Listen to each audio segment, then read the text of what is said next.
Hi friends, मैं हूं विनोद शर्मा, आपके दिमाग का दोस्त और एक ब्रेन साइंस ट्रेनर। और इस ब्रेनीवुड प्रोग्राम में अब आपका वेलकम करता हूं। क्या होता है निमोनिक्स? आज हम निमोनिक्स के बारे में जानेंगे।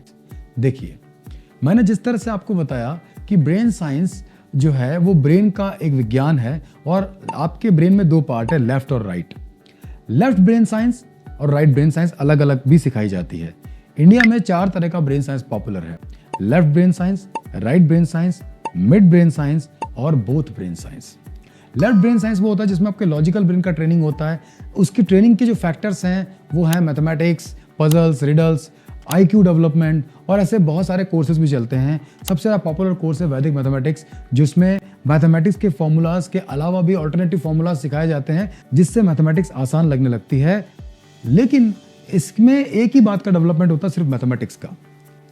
लोग सीखते हैं राइट ब्रेन साइंस भी। राइट ब्रेन साइंस क्या होता है? राइट ब्रेन होता है विजुअलाइजेशन, इमेजिनेशन, क्रिएटिविटी। तो इसका डेवलपमेंट करने के लिए इंडिया में पॉपुलर साइंस है जो क्रिएटिविटी को डेवलप करता हो, जैसे कि कैलीग्राफी है, म्यूजिक है। और बच्चों के लिए एक साइंस बहुत पॉपुलर चल रहा है, वो है अबैकस। अबैकस में बच्चों को मैथमेटिक कैलकुलेशन को विजुअलाइज तरीके से सॉल्व करना सिखाते हैं। एनसीईआरटी या सीबीएसई में इसका एग्जाम नहीं होता, फिर भी पेरेंट्स सिखाते हैं क्योंकि एक स्किल डेवलप होती है। अच्छी बात है, होना भी चाहिए। ऐसे ही एक बड़ा पॉपुलर नाम सुनने को मिलता है मिड ब्रेन। मैं उसके बारे में ज़्यादा नहीं जानता, पर नाम से पता चल रहा है लेफ्ट और राइट के बीच का मिड ब्रेन, जिसमें बच्चों को मिस्टिकल एक्सपीरियंसेस करना सिखाते हैं। पिनियल ग्लैंड के एक्टिवेशन की बात होती है। मुझे उस पर ज़्यादा डिटेल नहीं है क्योंकि ये अलग रिसर्च का साइंस है, इस पर कुछ लोग ऐसा क्लेम करते हैं, बट ये भी चल रहा है, right. But what is best? क्योंकि वैदिक मैथमेटिक्स केवल मैथ्स पे फायदा करेगा, अबैकस केवल विजुअलाइजेशन को ठीक करेगा, मिड ब्रेन मिस्टिकल एक्सपीरियंस कराएगा, लेकिन एनसीईआरटी के सिलेबस में, आपके सीबीएसई के सिलेबस में आपकी पढ़ाई में डायरेक्ट क्या हेल्प करेगा? और इन सब बातों का सीधा आपके पढ़ाई के उस सिलेबस से, जो कि बड़ा वास्ट सिलेबस है जिसका एग्जाम आपको देना है, उससे क्या कनेक्शन है? तो एक और पॉपुलर साइंस है, उसका नाम है बोथ ब्रेन साइंस। लेफ्ट और राइट दोनों ब्रेन टुगेदर। इसी साइंस को पॉपुलरली निमोनिक्स कहा जाता है। इसका मतलब होता है साइंस ऑफ रिकलेक्शन, जिसमें आपका ब्रेन क्रिएटिवली लॉजिकल बन जाता है और लॉजिक और क्रिएटिविटी को एक साथ यूज करता है। घर में चीजें कौन सी खोती है जिन्हें रखने की जगह नहीं होती? अगर उनका एक लॉजिकल प्लेटफॉर्म आप बना दें क्रिएटिवली, तो वो चीजें खोती नहीं। जैसे चाबी मान लो बहुत खोती है आपकी, क्या करना है? कुछ भी नहीं करना है। बाजार में एक और बड़ी सी एक वुडन की चाबी बनी हुई आती है, ताला आता है, वो घर पे लाके लगा दो, उसमें हुक्स होते हैं, वहां पे आगे से अपनी चाबियां लगा दो, तो क्रिएटिविटी और लॉजिक का कॉम्बिनेशन अब उस चाबी को खोने नहीं देगा। इसी तरह से पढ़ाई में भी इसको यूज किया जा सकता है। ये साइंस बहुत पुराना साइंस है।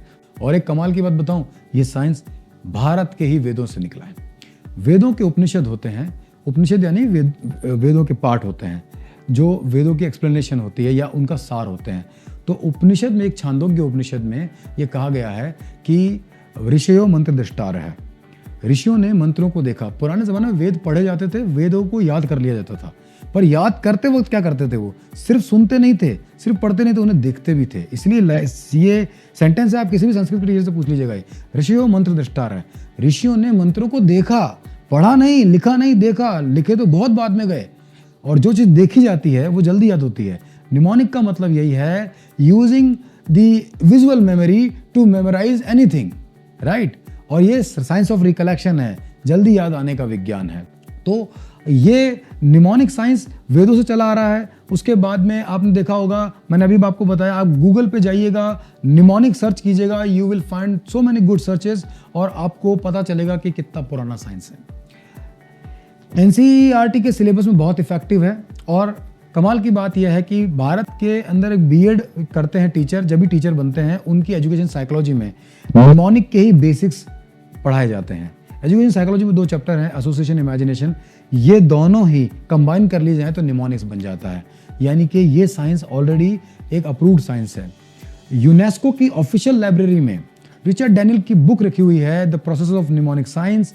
कमाल की बात है, मार्क ट्वेन ने इस साइंस को यूज किया है नंबर्स को मेमोराइज करने में, और बहुत सारे साइंटिस्ट लोगों ने इसके बारे में बताया है कि ये बहुत ही पावरफुल साइंस है। और गिनीज वर्ल्ड रिकॉर्ड में इस पे कैटेगरीज है जिसके अंदर लोग वर्ल्ड रिकॉर्ड बना लेते हैं। और यही साइंस आप अगर सीख लें और इसे पढ़ाई में यूज कर लें, तो इस साइंस की हेल्प से आप वो सब याद कर पाएंगे जिन्हें याद करने में या तो आपको डिफिकल्टी आती है, या उन्हें जल्दी भूल जाते हैं, या आपको बहुत टाइम लगता है। मैंने खुद गिनेस वर्ल्ड रिकॉर्ड बनाया हुआ है इस साइंस को यूज़ करते हुए, और भी बहुत सारे रिकॉर्ड बनाए हैं। तो मैं ये मानता हूँ जब मैंने अपनी लाइफ को इस साइंस के साथ जोड़ा तो मुझे पता चला काश ये हमारे टाइम पे आ जाता, हम जब छोटे थे तो हमारे एग्ज़ाम में आ जाता तो हम भी उस वक्त इसको सीख करके ज़्यादा अच्छे मार्क्स लाते और वो हमें आज भी याद होता। इसका एक एग्जाम्पल मैं आपको देता हूँ निमोनिक साइंस कैसे काम करता है। जैसे एग्जाम्पल के तौर पे देखिए, इसका जो डिक्शनरी मीनिंग है वो है आर्टिफिशियल एड टू मेमोरी। आपको जो चीज़ डिफिकल्ट लगती है उसको याद ही मत करो, आर्टिफिशियल एड उसकी बजाय उससे मिलता जुलता एक आर्टिफिशियल विजुअल तैयार करो जो आपको या तो याद ही हो जाएगा या पहले से ही याद है। तो जैसे ही आपके सामने वो आएगा उससे जुड़ा हुआ आपका डिफिकल्ट आंसर अपने आप ही आ जाएगा। इसको थ्योरेटिकली आपने सुना, हो सकता है आपको कम समझ में आया, ज़्यादा समझ में आया, मुझे नहीं पता, लेकिन मुझे ये इतना पता है कि जब आप धीरे धीरे इसमें आगे बढ़ेंगे तो ये पूरा समझ में आ जाएगा आपको। मैं एक एग्जाम्पल देता हूँ। हमने बचपन में ईयर के जितने भी मंथ्स होते हैं उन मंथ्स के डेज याद रखने के लिए नकल्स को कई बार यूज़ किया है। जनवरी, फरवरी, मार्च, अप्रैल, मई, जून, जुलाई। और लॉजिकली ध्यान रखा है कि जो ऊपर वाला है ना, वो जो है जो टिप्स हैं वो सारे के सारे 31 डेज़ के हैं, और जो डिप्स हैं उसमें जितनी भी चीज़ें हैं वो उसमें जो डेज़ हैं वो 31 से कम डेज़ हैं, है ना, या तो 30 है या फरवरी में वो 28, 29 होते हैं वो हैं। तो हमने इसको इस तरह से लॉजिकली याद किया। ये इसका कोई आपस में रिलेशन नहीं है, हमने इसको एक आर्टिफिशियल एड दिया। उन महीनों को रट के दोहरा के याद करने की बजाय या याद रखने में बड़ा कंफ्यूजन होता है, इस वजह से हमने एक आर्टिफिशियल एड दे दिया। यही होता है निमोनिक साइंस। ये तो बहुत सिंपल एग्जांपल था इसका, इसके एडवांस एग्जांपल आप अपनी इस प्रोग्राम में सीखेंगे। एक और एग्जांपल देता हूँ। ये देखो आपके सामने एक वर्ड है, इसका नाम है विबग्योर। विबग्योर का कोई डिक्शनरी मीनिंग नहीं होता, ये डिक्शनरी वोकैबुलरी नहीं है, लेकिन आपने बचपन में सुना होगा, आपके टीचर ने भी बोला होगा और आपको बोलते समझ में भी आ रहा होगा कि क्या होता है विबग्योर।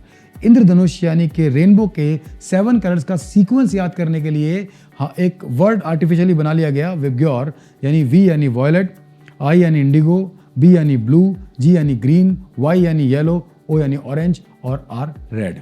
तो ये सीक्वेंस याद रह जाए इसके लिए एक आर्टिफिशियल वर्ड बना लिया, artificial aid to memorise. This is what ये ब्रेन साइंस का एक और एग्जाम्पल रहा। ये बहुत सिंपल एग्जाम्पल है, जब आप अपनी पढ़ाई में इसको यूज़ करेंगे तो एडवांस एग्जाम्पल्स या एडवांस एप्लीकेशंस आप सीखेंगे, जिससे आप अपनी पढ़ाई के कंटेंट को बहुत आसान कर पाएंगे। The science of memorisation, the science of recollection is known as mnemonic science. चलिए अब आगे बढ़ेंगे और अगले चैप्टर में मिस्टर SCIES के दूसरे लेटर्स को, एक एक लेटर्स को आप समझते जाएंगे और सारे फैक्टर्स आपको क्लियर होते जाएंगे। तब तक के लिए जुड़े रहिए, बी इंटेलिजेंट।